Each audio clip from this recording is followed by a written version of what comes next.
So your claim is, just to be clear, that we live in a matriarchy, right? Yes. So I think even you'd agree that on a global level, that's obviously ridiculous when there are countries where people literally are honor killed for like Instagram posts. But even if we're talking about just the US, right?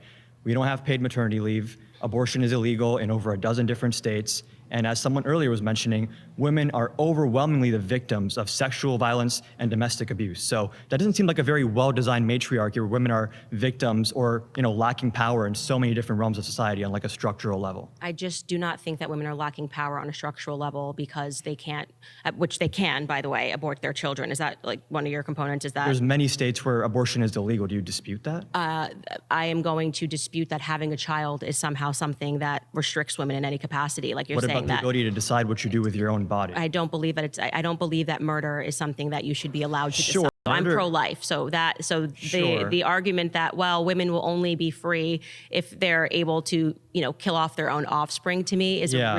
That's a really extremely off-colored. Yeah, well, I guess if you argument for me. frame it that way, everyone Yeah. kind of has to agree with you. But when we're talking about abortion, when 99% take place in the first few weeks, when there's no thalamus, there's no cortex, there's no capacity for consciousness in the fetus that's developing, saying that that fetus that has no capacity to be conscious, aware, anything else, should have the same rights, same bodily autonomy as a woman.